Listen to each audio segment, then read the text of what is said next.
Hey, your TV looks bad. Hold on, let me fix that for you.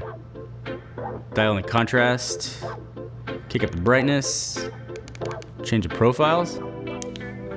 There you go.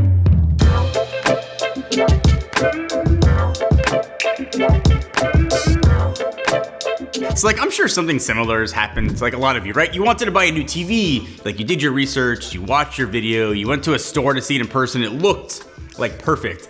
You get it into your house and things look dark, colors look blown out, it just looks bad.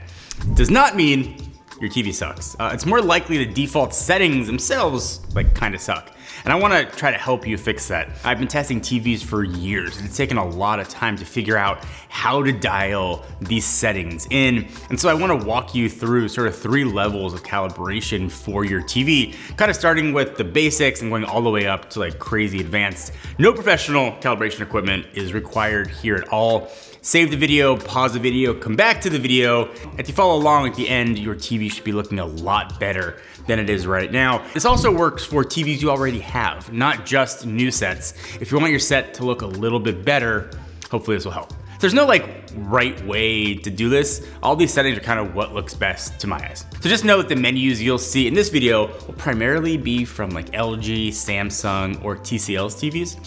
If your TV is different, you might need to do a little researching in the menus, but overall these settings are generally in similar places. The names just might be a bit different. The first and easiest thing that I do on every single TV set I adjust, whether it's TVs we're filming, TVs at my own house, it's turned just some key default settings off. The eco settings are there for a reason, but that reason is not to give you the best picture possible. What I usually do first and foremost is turn it off. Okay, so first go into your system settings, wherever that might be, find power options, and then there's usually an option for eco mode. It's just like a switch, turn it on, turn it off. That's gonna allow your TV to achieve its full potential for brightness. It will use a bit more power.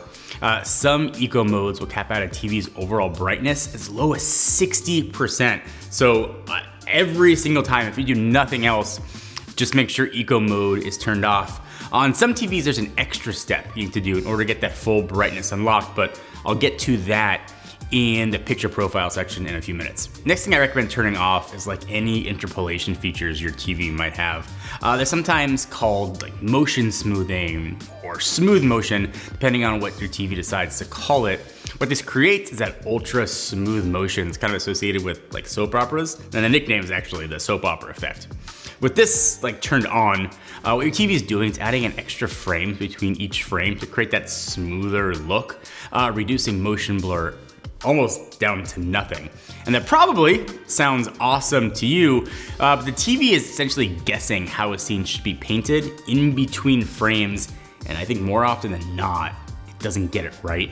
And what you see is some strange aberrations and smearing of details. It doesn't look good. It sounds like it should look good, but in practice, I don't think it does. And I know this is probably maybe a controversial opinion, but turning it off creates a 100% more consistent experience in everything you watch on your TV. All right, so the next 2 settings you should turn off, I get seem a bit counterintuitive at first, but you need to turn off noise reduction and turn sharpness to 0, or at the very least, just don't turn sharpness up. And keeping noise reduction on sort of could give that kind of a mannequin effect to characters on the screen.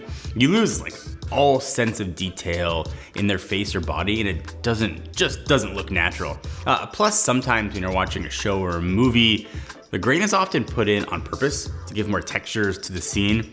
And if you turn on noise reduction, you could be removing the overall look and character of whatever you're watching. There's also a reason why you don't want to increase sharpness. And I get it, you're probably thinking, John, isn't the whole point of a good TV to be as sharp and crisp as possible? Yes, but I promise you, your smart TV is not as smart as it thinks it is.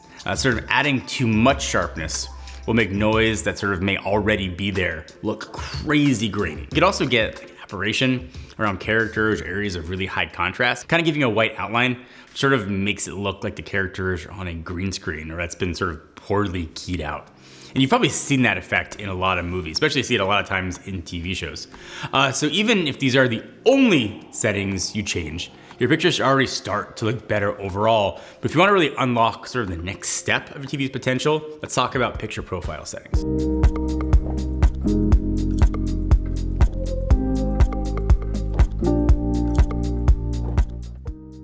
All right, so before we keep going, I want to talk about one setting outside of your TV that probably needs the most adjusting, and it's your floor. And yes, this video is sponsored by Dreame, but hear me out, because your living room currently looks like the aftermath of snack time meets a petting zoo.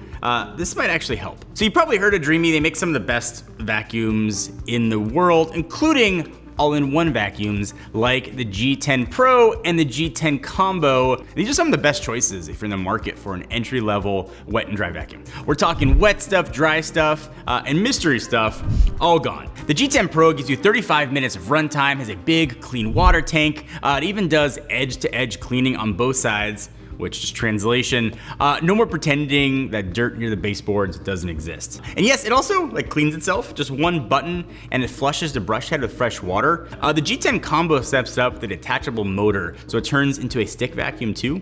You get 50 minutes of runtime. It works on hardwood, carpet, and probably whatever flooring choice that your place came with. So both models also have 16,000 Pascal units of suction, which I know sounds technical, but it means they suck in the best way. You can also cycle through modes like turbo, quiet, suction, or standard. And if your floors are sort of currently more, let's say like deleted scene from a cooking show, then clean slate for movie night, check out the Dreame G10 Pro and the G10 Combo. Just hit the link down below to learn more.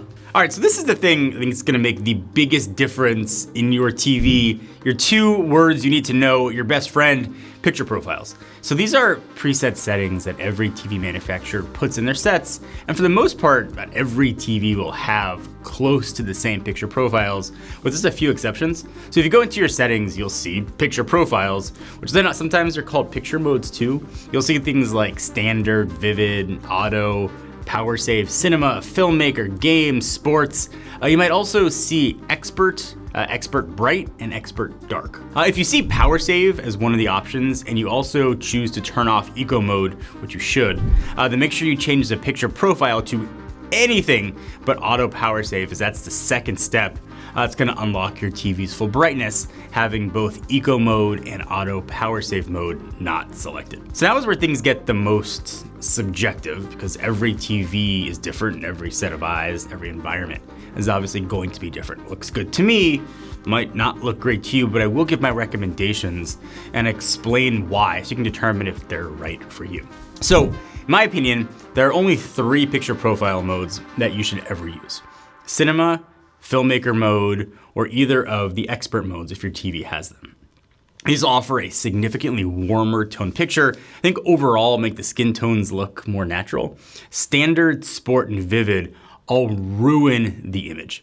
Vivid is likely what you'll see in the store because it punches up the brightness to the max. Now, oversaturates the color, it makes the color temperature sort of cool and quite blue. Vivid basically exists, I think, as a marketing scheme, get you to buy their TVs, because customers tend to buy the brightest TV that they see despite other factors. At the end of the day, Vivid is just not color accurate. It's also too bright for most HDR scenes anyway. So standard and sport modes aren't quite as punchy or vivid, but I typically find both modes to be too flat or not color accurate, and sometimes both. Cinema and filmmaker modes were specifically sort of made to try to show content the way the director intended. But as you can see, and this is the first thing that everyone noticed when they switched to cinema or filmmaker modes, the brightness is way darker. And that's sort of usually because movies are made to be viewed in very dark theaters. So if you find the image too dark, just go into picture settings, increase the light output. So on an OLED, it's usually labeled as OLED pixel brightness, and on mini LED or other LCDs, it's usually labeled as backlight. Increase those kind of to your liking until it feels bright enough for your setting. Keep in mind though, this is different from adjusting the brightness of an LCD screen. So you want to only adjust the backlight brightness, not the overall brightness, as that can wash out your image and reduce the contrast. From there, you can choose to adjust contrast to your liking.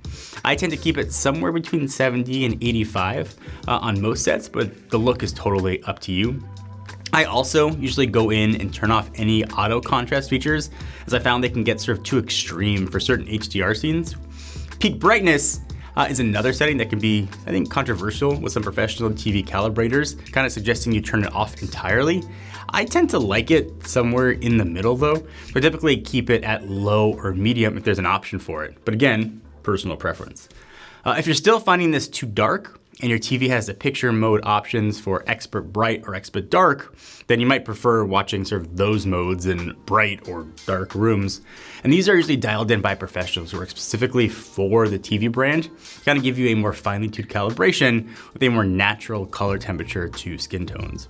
Most of the time, I have my TV set to filmmaker mode, but if I'm filming like these videos for TVs, I always have it set to expert bright if it has that setting. This is just better and brighter for more vibrant images, sort of while keeping the skin tones intact.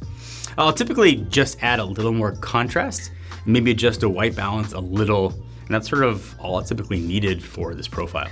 But you might not be like me, you might prefer cooler tones to your images, so then standard may be the way for you to go. So standard profiles, especially ones from LG, have been getting better and better each year. So if you think standard looks best to your eye, then there's nothing wrong with that. As long as you're not in vivid, I think you'll be just fine. So here's the biggest thing that's gonna make the difference in how your TV looks. It's you and your preferences. What looks good to me might not look good to you. So while this isn't kind of an all-encompassing calibration guide for every single TV, this video will absolutely get you to a really good starting point. So you can easily start to make minor tweaks that fit sort of you and your needs and hopefully give you an understanding of your TV sets going forward. No need to do everything here. Just kind of follow along till the picture looks good to you and then just stop. So keep in mind though, you do definitely want some sort of content playing on your TV, not just your smart TV's menu. So you can see how these settings are affecting the picture. So you can do what I do. Usually I just go over to YouTube and play a long clip of something. Just make sure whatever you put on has a good mix of bright and dark scenes, maybe something like Severance, Daredevil, Dune 2, Game of Thrones, whatever. Also worth noting that you'll have to change these settings for SDR and HDR content. So to do these steps with an SDR clip playing, so you'll know it's SDR by the absence of an HDR badge in the top right corner of the YouTube video. And of course, an HDR clip is gonna have the badge at the top right corner. But again, there's not just like one calibration setting for every TV. I will say Sony sets out of the box tend to look really good and require less calibration. But some sets require more and more, and that might be a great place for you to spend less money on the TV if you're willing to go through these steps and dial in the settings for you. Either way, whatever you decide to do, hopefully this helps you get the most out of your TV.